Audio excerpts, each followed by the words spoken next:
Howdy, howdy. Welcome on in to the pre-show before the free show. And spooky season. Happy Halloween. Happy Halloween, everybody. This is not my idea. This was foisted upon me by the collective power of WTF. Women do be spooky. Women be spooky. It is Halloween, but more importantly, today is the end of Halloween season. And tomorrow... Oh, yeah. Crack the knuckles. Oh, ooh, solid. ...is the beginning of Thanksgiving season. And an elongated Thanksgiving season. It is the longest possible Thanksgiving season because Thanksgiving this year is November 28th. It's always the last Thursday in Thanksgiving. Yeah, that's I don't know late. if it's the last Thursday or the fourth Thursday. I think it's the fourth Thursday. I think it's the fourth Thursday. I think you're right. I don't know if there can be 5 Thursdays. All that's to say, the fourth Thursday, this is the latest. The 28th is the latest that it can fall. Yeah.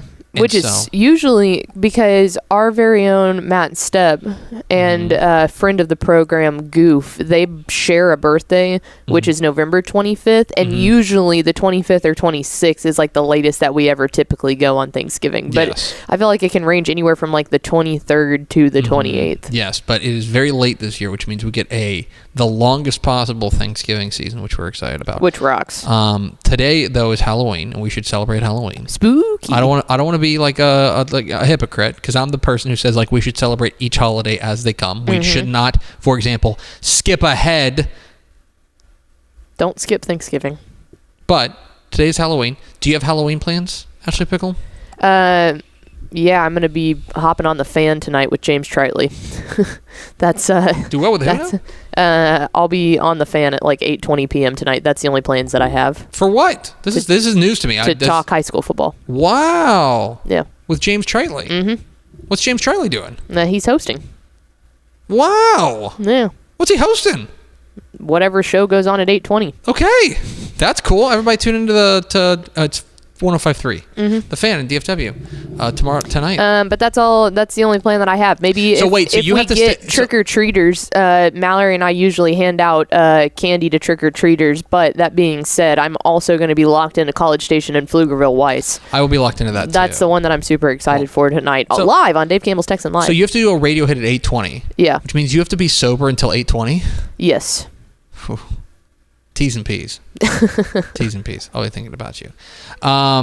We will, of course, the Tepper family will be going trick-or-treating. That's exciting. What are the youths being? Hank is going to be a Transformer. That rocks. Which apparently... is big because... our buddy River is also going to be... River, a fan of the program. Yeah. He's a Transformer. He's a Transformer, too. And then Max is going to be Chase from the Paw Patrol. Okay, so I have a question because Hank is 5. Chase is the cop. Hank is 5, River's 4. What recently has resurfaced with Transformers to make that hot with the kids? New movie. Oh, okay. Movie out. Now, here's the thing. But it's not with like Shia LaBeouf and Megan Fox, right? I don't know. I haven't seen it. Max, or rather Hank, has not seen that movie. And I don't think he's familiar with what the Transformers are. Okay. However, I think he's aware of them, obviously, and he has seen kids at school talking about them. Okay. And as a result, he thinks that they're cool. And they are, robots. Oh, yeah. Like a big robot. I get it. But this is not some sort of like thoughtful thing. No, well, because Brooke had told us that when River decided to be a Transformer, she didn't know what the Transformers were. She was like, what is that? And then they found out it was a real thing, so they got the costume. But I was just like, something had to have resurfaced. So is it a kid's version of Transformers, or is it another adult version? This is as much about the Transformers that I know. Did you like the movies? I didn't see the movies. You never saw the movies? No. They're great. I'm sure. I like them. I don't know. That's not my big stupid Michael Bay action movie. Is not my scene. Okay. That's not my scene. That's fair. Megan Fox is in it though, right? Yeah. I might have to check it out. Megan Fox, very much my scene. Might have to check it out then. No, I don't know. I that was not my. I think the Transformers were very big in the 80s. And then they were very big when the movies kind of came out in like the late Were there books in the 2000s? 80s? I think there was a cartoon. Oh. Because all I know were the Shia LaBeouf, Megan Fox movies, because those were big when I was in like I actually guessed it perfectly. I think the first one came out in 2007. Yeah, see, I was in college at that point, and I'm like, nah, I'm not going to go. No, in 07, I was in elementary school, so that was big. Bad Texas Rangers baseball instead. Yeah, so I don't know. But Hank wants to be a Transformer, and that's cool. It's a good costume. What's disappointing to me about this, though, is that he did have another costume. Because we had a dress-up day recently, or at school, and it was like dress as your favorite as a storybook character, and he went dressed. I sent you a picture. He went dressed as Where's Waldo, and let me tell you, it hit. Yeah, like in a big way. The glasses, the had the beanie and stuff like that, and he looked awesome. And I kind of wish he would have done that, but like, I don't get to choose. It's not up to me. Halloween's for him. I'm sad that you're not dressing up. I'm dressed up right now. Well, I'm dressed up as a reporter with credibility because it's fun to pretend. Hit the theme, Expo.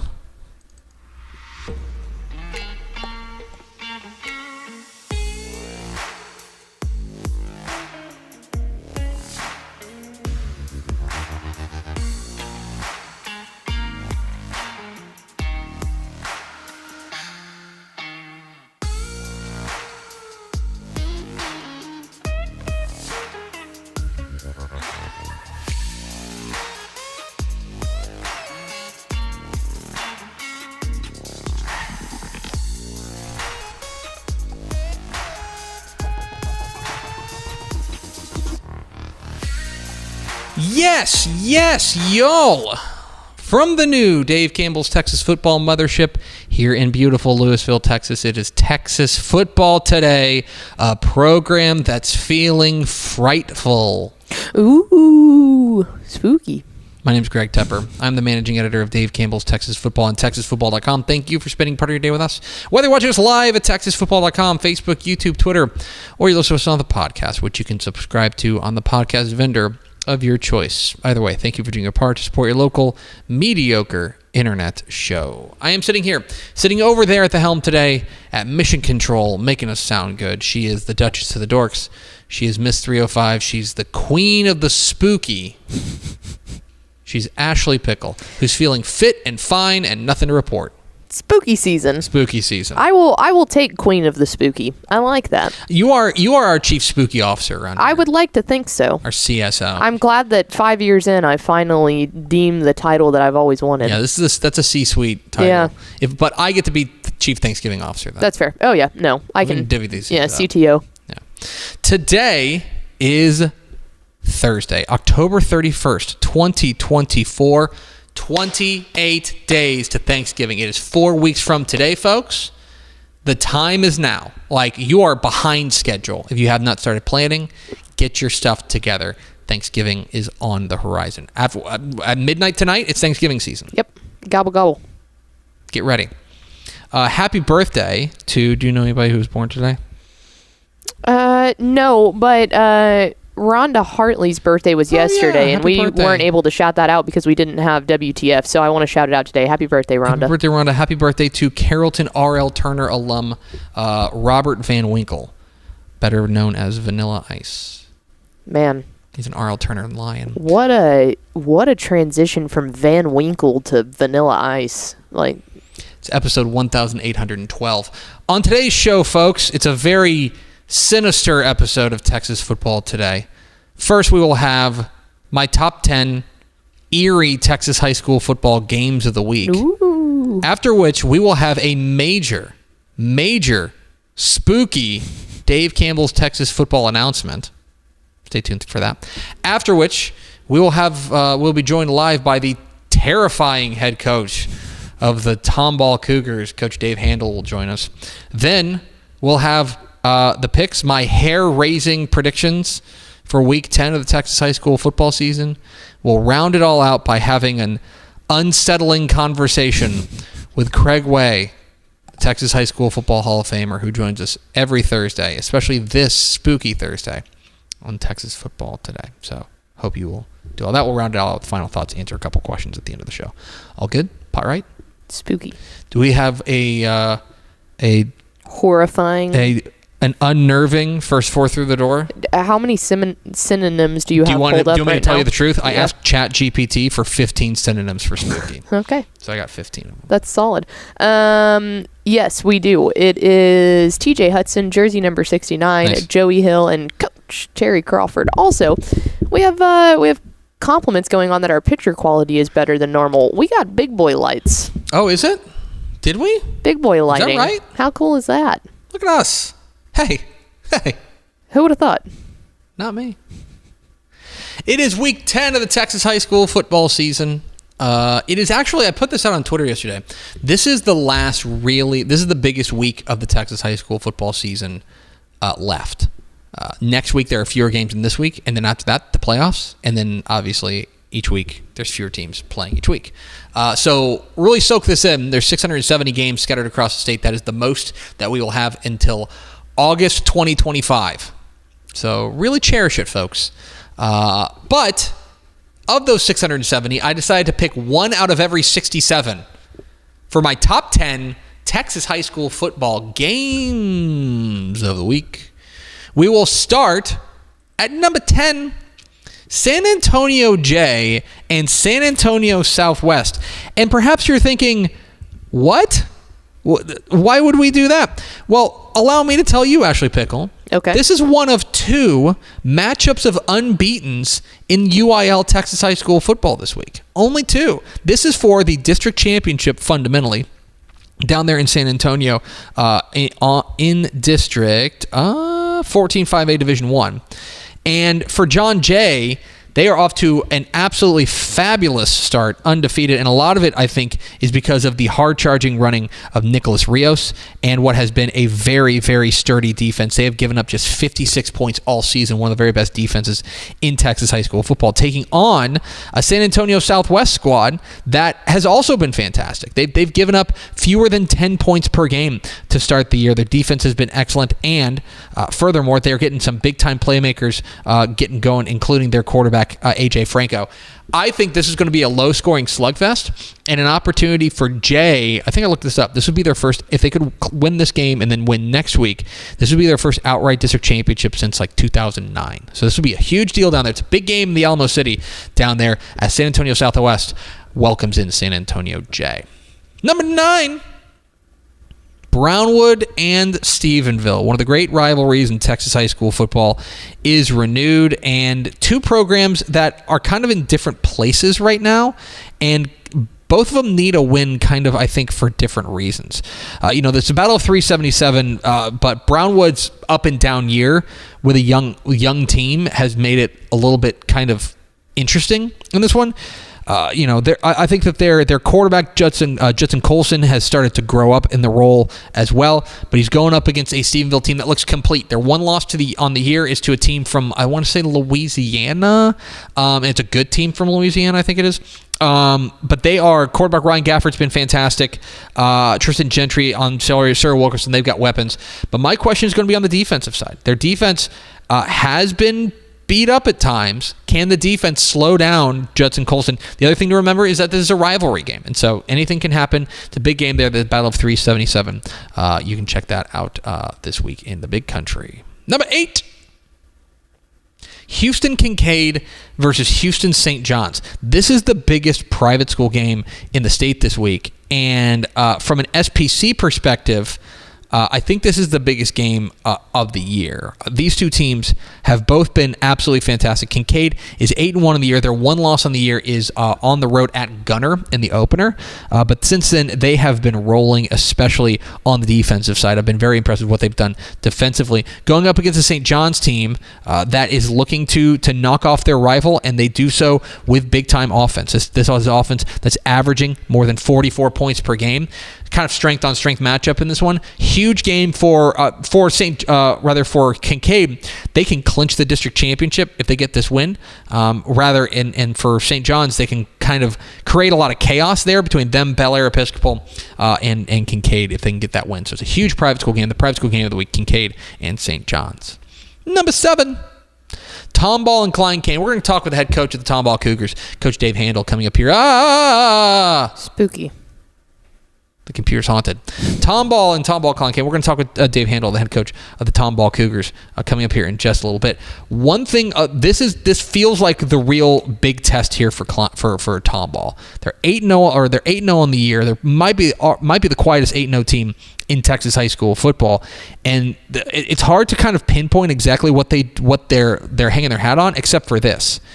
They have won, I believe it's 6 games. They've won 5 games by 1-score margins. They have been money in close games, which is a classic Tomball thing to do. They are rolling, but they have a big test on the road Saturday afternoon at Kane, which is a team that has 2 losses on the year, but they're to Klein Oak, or rather the 1 loss in the year is a 1-point loss to Klein Oak, which I know they wish they had back. But they have been really, really exceptional, I think, all the way around, especially I think that their offense has started to really lift off recently. Can this Tomball team continue their magic and continue finding what has made them kind of special this year? If they do, then they're probably going 10-0, and then you really got to start paying attention to what they're doing. Fascinated by this one, Tomball and Klein Cain going on Saturday. That game is a massive game in District 15 6A. Number 6, Jefferson and Texarkana Liberty-Eylau. This is the district championship out there in East Texas, and the 2 teams that are undefeated in District 8 3A Division 1 are going to play for the district title here. This is probably the game to decide who the chief challenger to Malakoff is in Region 2. If you want firepower, you will have firepower in this game. Jefferson, Thymus Taylor, their quarterback has Timius Taylor, rather, their quarterback has been great, and Cameron Williams, who's the UNLV commit, has been excellent as well. For Liberty-Eylau, Coach Brad Willard, we had him on the show a couple weeks ago. We know how well their offense is going, and I love this quarterback, Trip Basinger, how good he has been for them. This is a game where I want to see whose defense can bow up. That might be where Jefferson has an advantage on the road, but a fascinating state-ranked matchup in the 3A ranks as Jefferson takes on Liberty-Eylau. Number 5, Fort Bend Ridgepoint and Fort Bend Hightower. So, it's time to start talking a little bit about Hightower. This is a team that I think, again, may lay claim to being the most underrated and under-the-radar undefeated team in the state. It's the Tollway Cup, is what they call it, and it's for the District 21 6A crown. Hightower is loaded on the defensive side especially. They've got an LSU commit and Cade Phillips leading the way. That might be the fastest defense in Texas high school football. Taking on a Ridgepoint team that has plenty of weapons. Austin Carlisle, their quarterback, is a true QB1. They got playmakers on the outside like Dane Jones. This Ridgepoint team is absolutely loaded. I think this might be the first time that Hightower has faced a team with the amount of dudes that they have. So that is one thing to keep an eye on. Can they handle that? That game is tonight, by the way, at Mercer Stadium. Keep an eye on that one. Fort Bend Ridgepoint and Fort Bend Hightower. Number 4, College Station and Pflugerville Weiss. And this game is your Thursday night showcase of the week. It is. Live on Dave Campbell's Texan Live. And this game is going to be absolutely box office. I'm really excited to see what Weiss looks like with this is not for a district title. One thing to note here, is not for a district title because both these teams have lost to A&M Consolidated. Mm-hmm. But this game is probably to host a playoff game. Yeah. The winner of this game is probably hosting a playoff game. The loser of this game is probably going on the road to Houston in the first round of the playoffs. Not ideal. So, a lot of implications here. I want to see how Jackson Shad, the Pflugerville Weiss quarterback, the freshman, can handle the big moment here. He's grown every single week. He's got Adrian Wilson on the outside, who's been fantastic. This is a College Station team that does have the one loss on the year to their arch rival in A&M Consolidated, but one of the things that I think Cade Corcoran, their quarterback, has really started to grow as well. The other thing to keep in mind in this one is that this is the season finale for College Station. They've played 10 games in 10 weeks. Does that have an impact on this one? Now, they can be well rested and waiting to host a playoff game if they get a win on this one. But a huge matchup there in that district because the winner of this game in District 12 5A Division 1 is probably hosting a playoff game. Number 3, PSJA North and Corpus Christi Flower Bluff. We'll talk about this at length in the picks coming up here in just a little bit. This is a long road trip for PSJA North, 150 miles, going up to Flower Bluff. to take on you can really kind of narrow this down to a matchup of pace. Flower Bluff wants to get out and run. Their offense has been absolutely lights out. Quarterback Jaden Pelucio, the playmakers they've been fantastic. Going up against a PSJA North team that wants to run the ball with Ethan Guerra and play lights out defense at the number 3 scoring defense in 5A Division 1. Can PSJA North drag Flower Bluff into the deep water? That's the question in this one. PSJA North can score, but I do not think they are built to play from behind. I think the first quarter is critical in this one.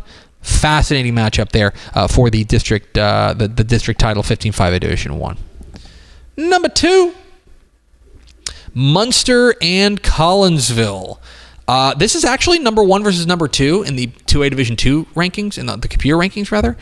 And I love the quarterback matchup here. Kason Carney for Munster up against the sophomore Jackson Jenkins at Collinsville. And then I want to see two teams who can find that complement offensively, who can find something besides the quarterback. It's going to take that. This is also a fascinating matchup, I think, to see who is probably in the pole position to win Region 2. Mm-hmm. Like the winner of this one is probably the Region 2 favorite. And we'll go a long way towards deciding what the playoffs look like. Huge game here, state-ranked matchup, Munster and Collinsville. Which leaves number 1, Brock at Graham. Top 5 matchup in 4A Division 2. It is judgment day for Brock. Mm-hmm. It is final exam time for Brock as a 4A program. They're 8-0. They've looked fantastic. They have a quarterback in Brody Woods and a running back in Cody Farmer who have been great. Now, their big test is a 4A program, going on the road to a 7-1 Graham team with a stud quarterback in Ty Thompson. This is also a defensive just slugfest. This is the number 1 versus number 2 scoring defense in 4A Division 2. Graham's got the number 1 scoring defense. Brock is the number 2 scoring defense. I think this is a low-scoring, extremely close ball game up there in North Texas. It's the game of the week, in my opinion. Brock at Graham is my number 1 Texas high school football game of the week. What do you think? Let me know in the comments. We will answer some of your questions coming in for the back half of the show, but those are my top 10 Texas high school football games of the week. We're Texas Football Today. We're here Mondays and Thursdays on TexasFootball.com, talking football in the Lone Star State. You can follow us on Twitter at DCTF, like us on Facebook, Facebook.com/Dave Campbell's. Follow us on Instagram, Instagram.com/Dave Campbell's, and of course, see us at TexasFootball.com. Hope you'll go to TexasFootball.com/subscribe to become a Dave Campbell's Texas Football subscriber. Pickle, we have an exciting thing to talk about. Big announcement. It's time for a major Dave Campbell's Texas Football announcement. I should have asked you beforehand if we had the breaking news sounder. We don't. Yeah, we'll have to get that back up. Anyway, it's a time for a major Dave Campbell's Texas Football. We can do a drum roll. So this is week 10 of the 2024 Texas high school football season, which means week 11 of the Texas high school football season is next week. You guys following me so far? Mm-hmm. Week 11, you may know, is the final week of the Texas high school football regular season, after which we get into what, Ashley Pickle? The playoffs. The playoffs. The best time of the year. And here at Dave Campbell's Texas Football, we have a major announcement. Hit me with the drum roll.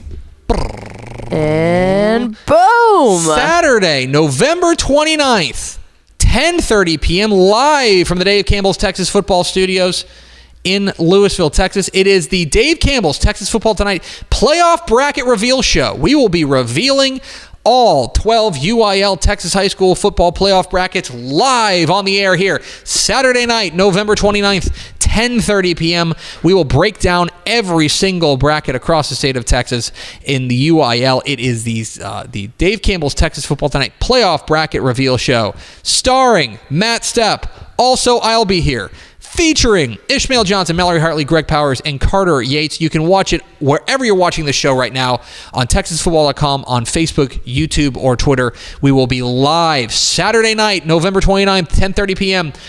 for the Dave Campbell's Texas Football Tonight playoff bracket reveal show, revealing all 12 UIL Texas high school football playoff brackets.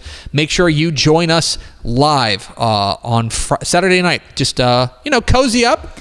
Up next to your streaming service of choice or your streaming platform of choice, and make sure you come join us for the bracket reveal show. It's going to be exciting stuff. We're going to have All 12 UIL Texas High School football playoff brackets will be revealing every single matchup. Real fast. That's supposed to be November 9th, by the way. Saturday, November 9th. Saturday, November 9th. November 9th. Saturday, and I think 9th. It's important to point out, too, that this is the only place that you can find all 12 brackets. Yes. Like your local news stations, you can wrap that up at the news report at about 10, and then go ahead and just shift on over. November 9th, that'll be the playoff bracket reveal show. November 9th, next Saturday, we'll have the Dave Campbell's Texas Football Tonight playoff bracket reveal show right here, wherever you're watching this program. Coming up here in just a moment, we'll be talking with the head coach of the undefeated Tomball Cougars. Coach Dave Handal will join us, but first a word from these valued partners. Hi, I'm Jennifer Potter, Executive Director of Be Well Texas. Too many people are struggling alone these days, and alcohol and drug deaths are increasing. We started Be Well Texas to offer high-quality, science-based addiction treatment and recovery services anywhere, even at home. We provide compassionate, caring support virtually or in person. In many cases, there is no cost for treatment if you don't have insurance. Really. Welcome to Be Well Texas. We're glad you're here.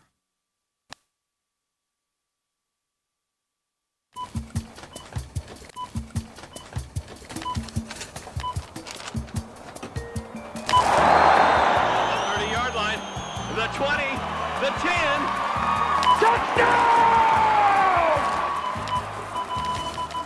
Hey DFW residents, get your grocery essentials in minutes, not hours or days, with Wing Drone Delivery. Forget about last-minute trips to the store when you need things like cereal for breakfast before school, medicine for a cold, or snacks for a movie night. Wing's drones get you quick, no-contact delivery in as fast as 15 minutes. Say goodbye to last-minute grocery runs and say hello to more of your valuable time. Sign up today. Back here on Texas Football Today, I'm Greg, that's Ashley. Pickle, let's go to the hotline. We are pleased to be joined down there in the Houston area by the head coach of the undefeated Tomball Cougars, joined by Coach Dave Handal. Coach, how are you? I'm good. Appreciate you guys having me. Absolutely. How are things in beautiful Tomball, Texas? Yeah, they are really good right now. Really good right now. So, looking forward to Saturday. I would say so. You guys are 8-0 to start the year. You guys have been rolling through the season so far. Let me just ask you, of a fundamental question. If I had come to you, let's say 10 weeks ago, and I'd said, hey, we're going to be talking in week 10, and you guys are going to be 8-0 entering the game against Klein Cain, would that have surprised you in the beginning of the season? Record-wise, yeah, probably. But, our goal was always to be playing our best football towards the end of the season, and that's the goal of that doesn't change this year or each week. So we're playing good football right now, and look to continue that this week and on to the playoffs. What's amazing about you guys' 8-0 start to the year is that this is not usual for Tomball, and what I mean by that is that this is a Cougars program that has consistently, let's say, gotten hot late. They've taken some losses to start the year, and then you guys have grown as the season has gone on. What do you think has been the difference this year that you guys have been able to stack them all in the left-hand column? Yeah, I think that the kids have really bought into just getting better each and every week, each and every day, and letting the results take care of themselves on Friday night by being elitely prepared for each game by how they practice and the practice habits, and that's just been the challenge each and every week is to get better from the previous week, and that's really been what's happened, and we've been fortunate, to make enough plays because we've played a lot of close ball games that have been decided by one or two plays in the fourth quarter, and our kids have stepped up and made those plays, so they continue to just get by into the fact of getting better. Talking with Dave Handal, the head coach of the Tomball Cougars here on Texas Football Today. Get involved in the conversation, #TF Today. Coach, you mentioned the close games. You guys are 4-0 in games decided by one score, and then you got another 9-point win tossed in there as well. You guys have been close game merchants. I guess my question is, A, how has that been on your blood pressure? And B, what is the secret? How have you guys been able to come out on top whenever the chips have been down? Yeah, the blood pressure not good. That's definitely not good. But it just goes back to practice and having those practice habits and treat practice as hey, we're gonna have put in situations where When we get out there on a game on Friday night or Saturday, it's a habit. And, with our effort, with our physicality, with our execution, that it's got to be consistent. And again, it starts with our practice habits. Dave Handal, head coach of the Tomball Cougars on Texas Football Today. Coach, one of the guys that stands out on your team is numeral 0, Oswaldo Morales, a guy who has averaging more than 180 yards per game on the ground. He's got 14 touchdowns on the year. He's been a workhorse for you guys. The stats are impressive, and the video is impressive as well. But as the guy who gets to see him every day in practice, what is it about Oswaldo Morales that really sets him apart? Yeah, I think the one word that comes to mind when talking about Oz is just relentless. Mm-hmm. I mean, not only in his effort, but his physicality, his execution. And this is a kid that played linebacker for us the last 3 years, and he got 2 or 3 carries last year as a junior, and then we moved him to that full-time spot after last season, and he's just embraced it, and he's been a difference maker. There's no doubt. The other thing on the other side of the ball, Coach, what's remarkable to me is that you guys have some senior leaders on that defense, guys like Lucas Pernas up there up front, but you're also you've also got a fair number of underclassmen who are playing key roles on this defense. What is it about this defense right now that maybe has you guys playing particularly well?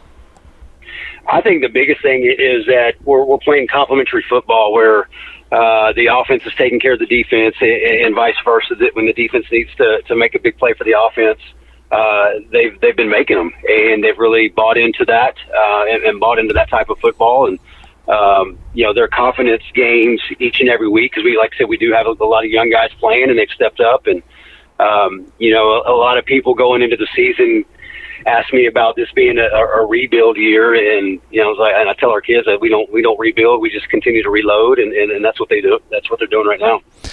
It's Dave Handal, head coach of the Tomball Cougars. Join us, Coach. It's on to the next one, and it's a big one.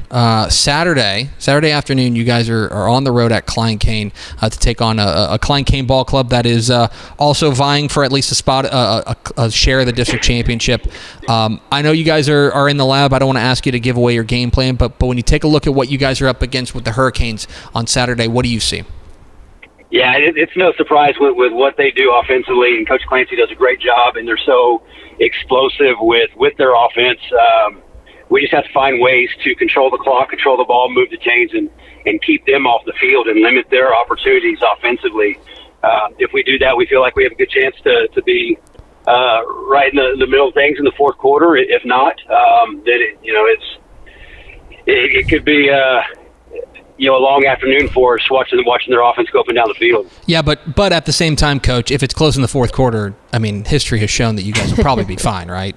Yeah, no, yeah. Give us a chance. Get us to the fourth quarter. Give us a chance, and we'll find a way. But they're really good, and like I said, we as a program we've never beaten these guys, so that's been obviously a rallying cry this week. It is the opportunity not only to win a district championship at Tomball for the first time since 1988, but also be the first team to ever beat Klein-Cain High School. So that's some boxes that our kids are really prideful about, checking those boxes this week.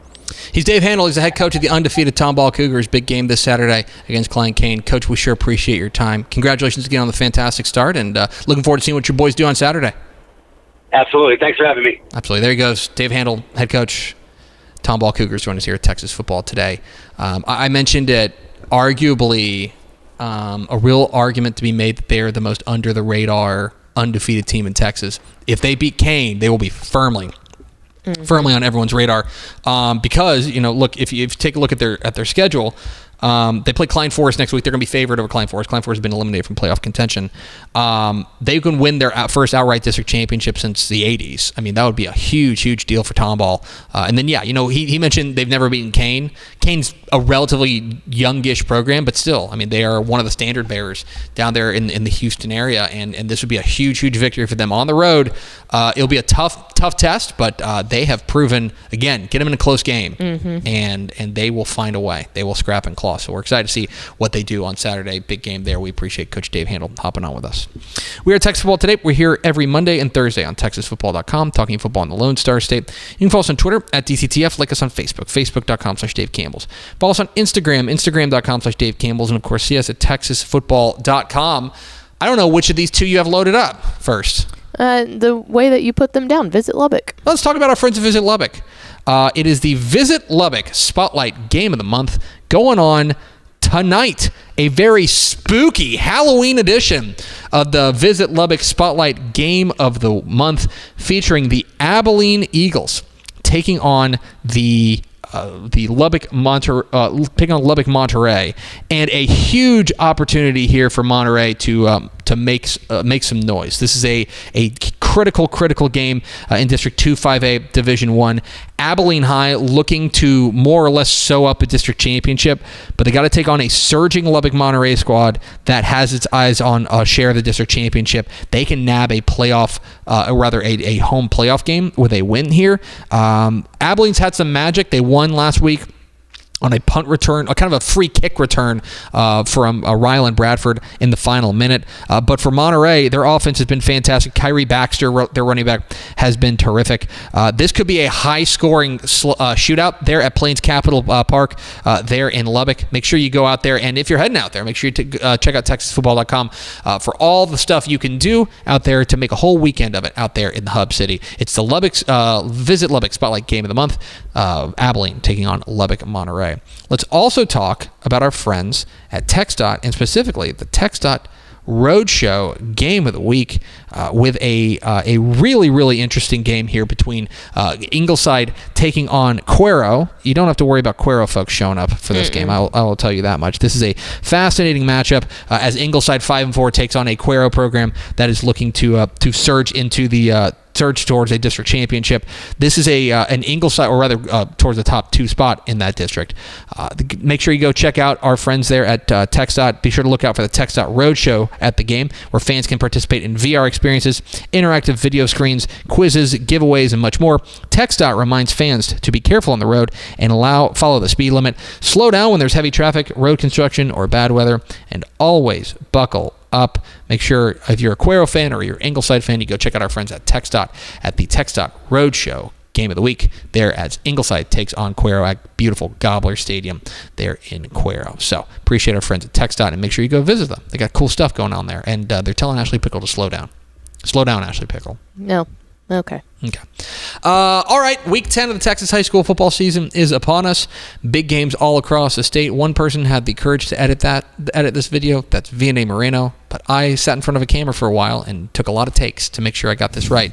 Here it is, the picks, my high school football predictions for Week 10 of the season on Texas Football Today. Down the stretch we come in the 2024 Texas high school football season.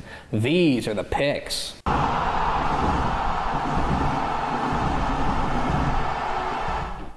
Welcome into the picks, your guide to the Texas high school football weekend. My name is Greg Tepper of Dave Campbell's Texas Football and TexasFootball.com. Thank you so much for tuning in, and did you catch your breath yet? Week 9 of the Texas high school football season was legendary. Everything it was cracked up to be, with big-time upsets, high-powered shootouts, low-scoring slugfests. Everywhere you look, there was a game coming down to the wire between contenders. We learned a lot in Week 9. We're going to learn even more in Week 10. What makes this week particularly interesting is a focus on district races. For a lot of these teams, these games are going to matter more than every game that came before them. In fact, there are some teams that starting on Monday, the season's over, right? We're blowing up basketballs on Monday, so the stakes have never been greater for a number of teams across the state. Everywhere you look across Texas, there are big games in Week 10 of the Texas high school football season. We start on the Coastal Bend. 7 o'clock Friday night at Hornet Stadium in Corpus Christi.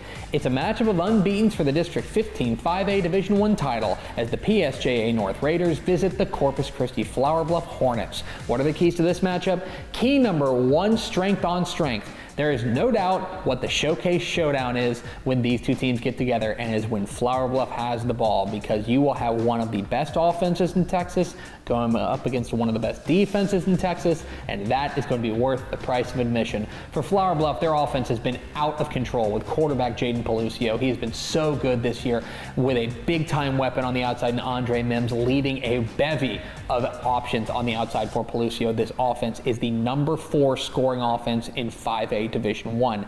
They will be taking aim at the number 3 scoring defense in 5A Division 1 in PSJA North. Their defense has been terrific, led by Steven Garza and Jesse Montez. They have playmakers everywhere. It is very hard to move the ball in PSJA North. It is very hard for anybody to slow down Corpus Christi Flower Bluff's offense. So, what happens when those two collide? Key number 2, go to Guerra. Let's talk about what the PSJA North offense is going to look like, specifically Ethan Guerra, their outstanding workhorse running back. He is a throwback in every sense of the word. He is physical, he runs angry, and by the way, he's got breakaway speed. He's already over 1,200 yards rushing on the year, averages more than 10 yards per carry. This guy is absolutely the tip of the spear for this PSJA North attack. They want to get Guerra going early. It's going to be up to this Flower Bluff defense, led by Tristan Wilson, which has been very good all year long to slow down this rushing attack for PSJA North. So, can the Flower Bluff defense stand up, or will Guerra run wild? And key number 3, 152 miles. So let's talk about District 15 5A Division 1, which is basically a conglomeration of some of the best teams from the Rio Grande Valley taking on some of the best teams from the Corpus Christi area. And if you're not from South Texas, you're unfamiliar with South Texas, you might be thinking, well, isn't that exactly the same? Well, no, not even a little bit. PSJA North is driving 152 miles to go to this game. This is basically like a team from Austin driving to Houston to play a game. Okay, this is a long road trip for PSJA North, going to a very hostile atmosphere there at Hornet Stadium, which is notoriously unfriendly to visitors. And so there is a home field advantage in play here for Corpus Christi Flower Bluff. How does PSJA North handle the travel? Who am I picking? I'm going with PSJA North. Even on the road, I like this Raiders team because I think they feel like the kind of matchup that can slow down Flower Bluff, specifically running game and defense. Their defense, we've mentioned, has been absolutely sensational. They've gone up against high-powered offenses and come out on the other side. But it's also what they do when they have the ball, with Guerra leading the way, going on long sustained drives and playing keep away. Every time Flower Bluff has the ball, they're a danger to score in like one play, right? I think the PSJA North can limit the number of possessions and shorten this game a little bit and come away with a narrow win. That's kind of how I see this game going. Now, Corpus Christi Flower Bluff is 100% capable of coming out there and dropping a 50 burger on anybody. They roll out of bed and they scored 40 points, right? But I think the PSJA North actually matches up pretty well with this Flower Bluff team, and that's why I think the Raiders come away with a close win.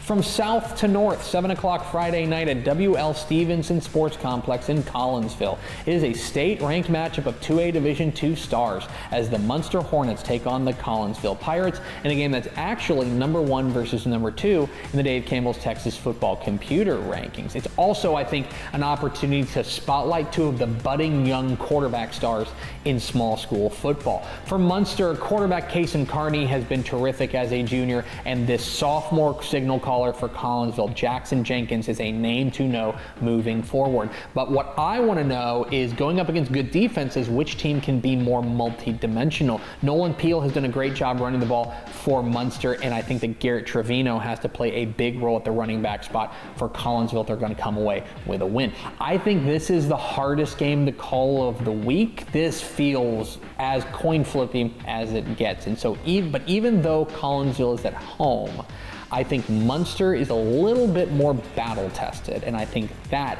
in what is sure to be a close game, pays dividends. I think the Hornets get a narrow win. Let's stay in North Texas. 7 o'clock Friday night at Newton Field in Graham. It's a top 5 matchup in 4A Division II as the Brock Eagles take on the Graham Steers. It is the big test for Brock as they move up to Class 4A.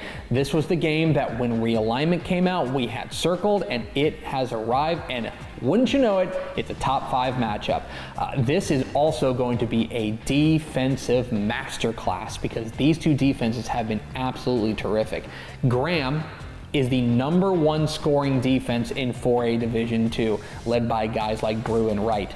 Brock is the number 2 scoring defense in 4A Division II, led by guys like Asa Parento. These 2 defenses have been absolutely lights out, and I really do think 21 points might win this game. I mean that. I could see something like 21-14, 21-17 because points are going to be at a premium. The question is, which team can crack the code? For Graham, you're here to see a lot of quarterback Ty Thompson, their dual threat star. He's going to be everywhere for this team. But I look at Brock and their ability to run the ball with Cody Farmer and throw the ball with Brody Woods. I think they have a little bit of diversity edge on the offensive side. I think they have a few more weapons. I think this game is close and low scoring, but I think Brock passes their big 4A test. Now let's go to Houston, 7 o'clock Thursday night at Mercer Stadium in Sugar Land. It's the Tollway Cup, this time for the District 21 6A crown, as the Fort Bend Hightower Hurricanes take on the Fort Bend Ridgepoint Panthers in a state-ranked showdown. It does not get any better than this. This Hightower team is undefeated and absolutely rolling because of running game with LaDamian McDowell leading the way for a star-studded offense, and it also helps that their defense, led by Cade Phillips, the LSU commit, might be the fastest defense in all of Texas high school football. They can flat out fly. They got a big test this week against Fort Bend Ridgepoint, led by QB1 Austin Carlisle. This guy is absolutely sensational, and he has a ton of weapons on the outside, most notably Dane Jones. The question for me in this one is, has Hightower faced a team with the kind of athletes that Ridgepoint is going to put out there? Hightower, I think, in every one of their games has had the superior athletes. I think Ridgepoint matches them athlete for athlete. So when that happens, who matches up better with the other? I lean on history for this pick. Ridgepoint has won the last 4 meetings in this series dating back to 2016. I think they keep that rolling. I think Ridgepoint is a slight favorite. But those are far from the only big games in Week 10 of the Texas high school football season. Let's get to the lightning round. In a game with tons of playoff implications, I like Melissa over Prosper Walnut Grove. I think New Diana stays perfect with a win over ARP, and Brenham gets a win over Waco University. Waco La Vega stays hot with a win over Waco Connolly. In our 6-man game of the week, I like Richland Springs over Rochelle, and I think Bushland bounces back with a win over Dalhart. I like Klein Kane over Tomball. Give me Windthorst over Electra, and I think Garrison finally gets a win over Timpson. Groover stays perfect with a win over Farwell. Newly ranked Junction stays hot with a win over LaPryor, and newly ranked Nederland gets a win over Huntsville. Down south, I like Dilley over Catula. Out east, I like Liberty-Eylau over Jefferson, and I'm going with Corpus Christi Veterans Memorial over Weslaco East. I like Shelbyville over Joaquin. Give me Henderson over Tyler Chapel Hill, and Decatur gets by Springtown. I like San Antonio Davenport over Canyon Lake. Give me Crystal City over Lytle, and it's Halloween week, right? I gotta go with the Black Cats of Mejia over Maypearl. In the other matchup of UIL unbeatens this week, I like San Antonio Southwest over San Antonio J. Give me Orangefield over East Chambers, and Overton gets by Mount Enterprise. I'm going with Angleton over LaPorte. Port Neches Groves bounces back with a win over Montgomery, and another one of the great rivalries in Texas high school football, I like Stephenville over Brownwood. I'm going with Seminole over Midland Greenwood. El Paso Pebble Hills gets a win over El Paso Eastlake, and Cibolo Steel gets by New Braunfels Canyon. I'm going with Louisville in a close one over Denton Geyer. Huge game here. I like College Station in a close one over Pflugerville Weiss. And in a game that might determine the Little Southwest Conference champion, I like Wolfforth Friendship over Odessa Permian. I like Longview over North Forney. Give me Corpus Christi Miller over Gregory Portland. And El Paso East Leda takes down El Paso Riverside. I like Bridgeland over Cy Ranch. Alamo Heights stays perfect with a win over Kerrville Tivy. And Idalou beats Slayton. In our private school game of the week, I like Houston Kincaid over Houston St. John's. Give me Albany over Roscoe, and Midland Legacy beats rival Midland. I like Belleville over Madisonville, and in a high-powered shootout, I like Georgetown over Lake Belton. Honeygrove gets by Cooper, and Wellington beats Wheeler. And those are the picks. What am I wrong about? Which games did I leave out? Leave comments down below. Don't forget that subscribe button. Follow us on Twitter at DCTF. Like us on Facebook, facebook.com/Dave Campbell's. Follow us on Instagram, instagram.com/Dave Campbell's. And of course, see us at texasfootball.com. Thanks for watching. Enjoy Week 10 of the Texas high school football season. We'll see you. There it is, the picks. my high school football predictions for Week 10 of the Texas high school football season. Per usual, I guarantee I got at least one of those right. And if I didn't, then I'm going to Vegas. Yeah. That'd be more impressive, honestly. That would be impressive. So make sure you check that out on our YouTube page. Predictions across the state of Texas. There are, a handful of games. Keep an eye on that one. All right, Pickle. Let's go to the hotline. Let's go to Austin. We're pleased to be joined by the Texas High School Football Hall of Famer, the host of the eponymous Craig Way Show on AM 1300 The Zone, and the co-host of High School Scoreboard Live, as well, alongside Aaron Hardigan and myself, as well as the voice of the Texas Longhorns. It's our friend Craig Way. And my first question for Craig Way is, how are you feeling this morning, buddy? I feel good. I am, truth be known, since True Confessions, I am wearing my gray Dodger Authentic Road jersey today. So yes, today's a good day. I texted I'll air it out here. I texted Craig at 10:55 last night. I'll just read it directly. Congratulations, my friend. I only hope you've shaken off the champagne before 12:45 tomorrow. Sounds like you have. Yeah, somehow it was an exciting moment for Linda and me watching the end of that ball game. Oh, wait a minute. Hold on. The Yankees just committed another error. Jeez. Wait a minute. Oh, now you're rubbing it in. Now you're just rubbing it in. No, and we talk about this, and I joke, but, we talk about football teams in Texas and how opportunistic those really well-coached teams were. And it made me think about that, really, because, yes, the Yankees committed a couple of errors in the fifth inning, but those came with nobody out.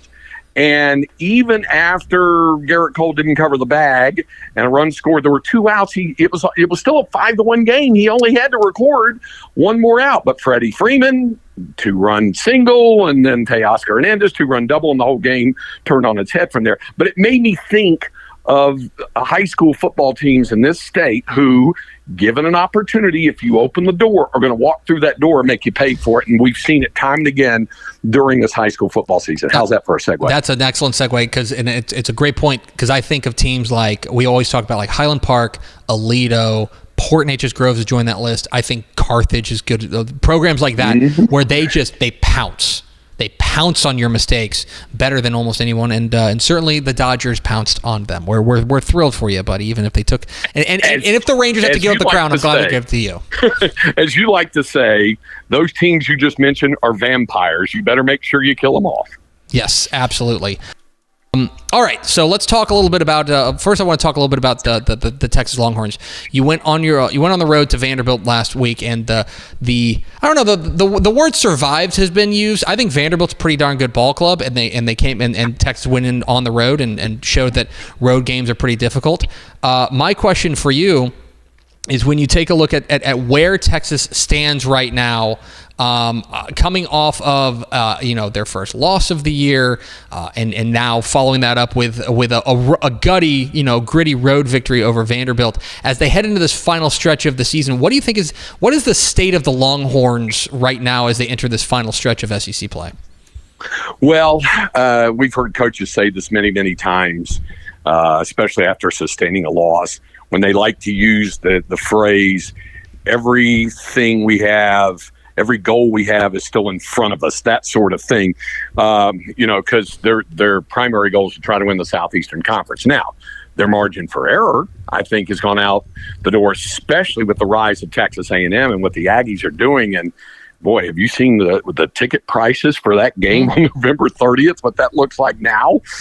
It could be something amazing if it comes down to one or both spots in the SEC championship game when they meet on the Saturday of Thanksgiving weekend. I will say this, Tep, the bye week comes at a good time, the second bye week. They got some guys still banged up. They held some guys out of the game, did not play against Vanderbilt. And I'm with you. I understand why some folks, used the term survived. I think it's a little bit misleading because the only thing they really survived was the onside kick at the end. Now, it had been cut to 3 in the waning seconds of the ball game, but after giving up the early touchdown, they pretty much flipped the script and controlled a lot of that game. And if you look at the numbers, it agrees with that. Still in all, you got to finish. And they had to survive the onside kick, and they made some mistakes. The 10 penalties for 108 yards is something they can't win a conference championship doing, and they got to get guys healthy. And I think all of those things add up to that. You look at their stretch drive; they're all winnable games. Florida, Arkansas can be a dangerous trip going up to the hills, and then they've got Kentucky, who's been up and down, good and not good, and then of course the restoration of the rivalry. So they're all winnable games, but they're also games that could trap and or defeat Texas if they're not up to it. So that's what I think this week and next week are all about, getting healthy and getting right for the final 4 games of the regular season. Talking to Craig Way, the Texas High School Hall of Famer, joins us every Thursday on Texas Football Today. Get involved in the conversation and hashtag TF Today. All right, Craig, on to the high school football ranks and a moment as we fully close the book on week 9. We hyped up week 9. We talked about what a giant slate of games it was across the Lone Star State, and it delivered in a huge way. I know you were watching it from afar from your hotel room in Nashville, but I'm curious if there were 1 or 2 results from a wild week 9 that really stood out to you that made you kind of raise an eyebrow and certainly you consider to be the most impactful. I'm sorry, I lost the last part that you started saying. It dropped out on me a little bit there. You started saying it delivered. I heard you say that week 9 delivered. It certainly did, and then I lost you from there. Yeah, I wanted to ask you if there were 1 or 2 results from week 9. I know you were watching it from afar from your hotel room in Nashville. If there were 1 or 2 results that really stood out to you as particularly impactful.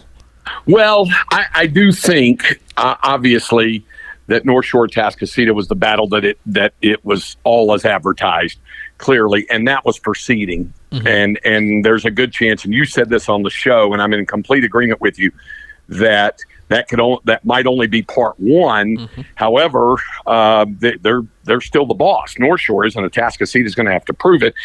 In the case of Westlake and Lake Travis, unless something stunning happens at House Park tomorrow night between Bowie and Austin High, then Lake Travis and Westlake are going to wind up going different routes this year. Lake Travis obviously will be Division I, top enrollment in the district, and Westlake would go Division II. If Austin High were to stun Bowie, and it wouldn't be world-beating, shocking thing to use the Vanderbilt example. It wouldn't be Vanderbilt beating Alabama, but it would be a surprise.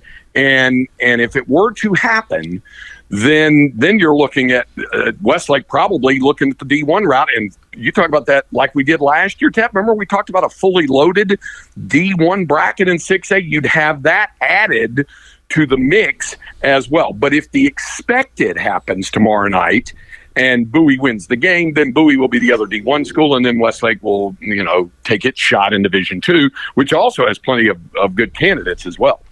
And finally, Craig, it's the meanest thing we do to each other each week. I'm going to give you 3 games. You are allowed to teleport to only one, even though there is an out here that I'm sure you will spot. You can either teleport to Collinsville for the 2A Division II matchup between Munster and Collinsville. You can teleport to Graham for the 4A Division II matchup between Brock and Graham. Or you can teleport to the Pfield and Pflugerville to watch a 12 5A Division I showdown between College Station and Pflugerville Weiss. Where are you heading? And I'm sure you spotted the loophole. Yeah, with that with that Thursday game at the Pfield in Pflugerville, and our friend Roger Wallace and his crew are televising that game tonight. So maybe if there was another important Thursday game, I could get over to the other important Thursday game and then pull it up on an app and watch the game there. Instead, I could just zip over there and do that after doing a basketball coaches show tonight, and then get ready for the Friday. And I'm really liking that 1AD2 matchup between Collinsville and Munster. It's been really good in the past, and there's a lot riding on it clearly as they get ready for the playoffs, and both teams could be factors in the postseason. So I like that one as well.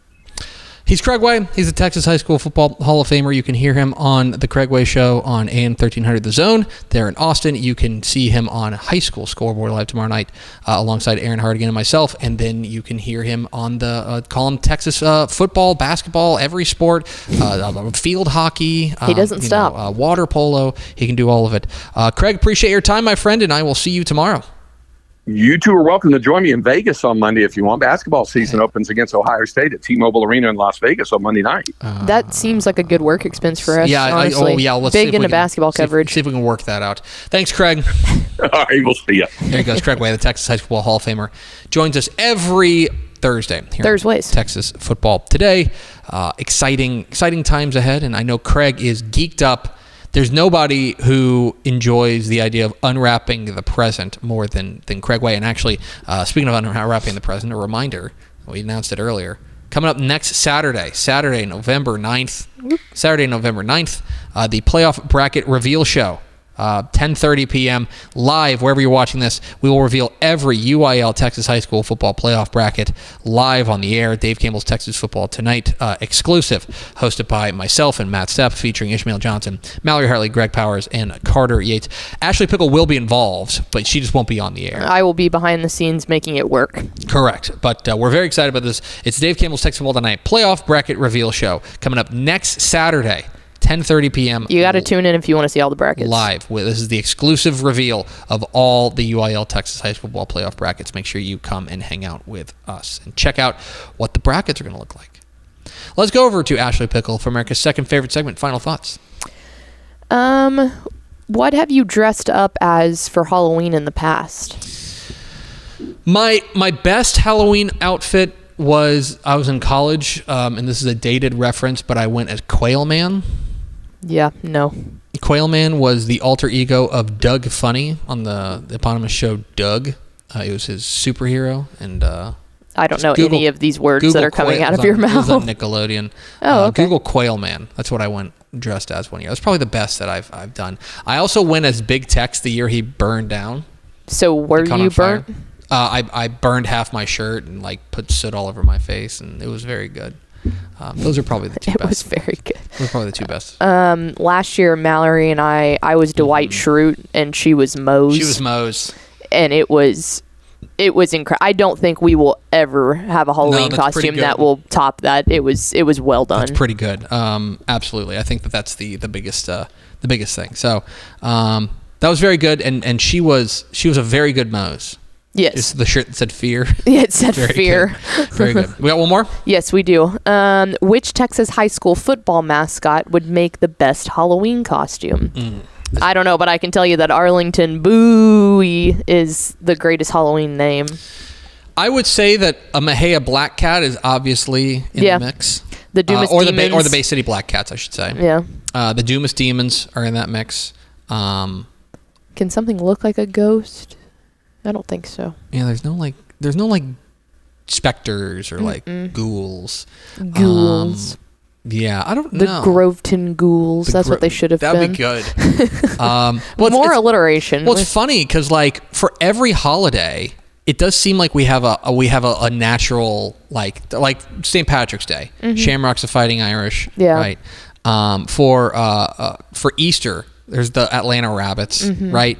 For the 4th of July, you got a million Patriots right out there. For Thanksgiving, you have the Gobblers, of course. For Christmas, you got you can squint to be like the Winters or the Blizzards. They play. What's their fight song? Walking in a Winter Wonderland. Fantastic. But there's not really one natural one. It's probably Black Cats is probably the closest we have to it. But there's anyway, someone should be the vampires. The jack-o'-lanterns. What's a V name? Van Vleck Vampires. The Van Vleck Vampires. That's what they should be. Yeah. God's given you a beautiful gift. Do better. You just got to make it happen. That's going to do it for us. Thanks for spending a little bit of your day with us. Follow us on Twitter at DCTF. Like us on Facebook, facebook.com/Dave Campbell's. Follow us on Instagram, instagram.com/Dave Campbell's. And, of course, see us at texasfootball.com. Thanks again to Dave Handal, the head coach of the Tomball Cougars, for being our guest, and for Craig Way, the Hall of Famer, for joining us. For Ashley Pickle, I'm Greg Tepper. Vince Young, please meet your Player of the Year trophy. Be safe out there tonight. We'll see you Monday on Texas Football Today.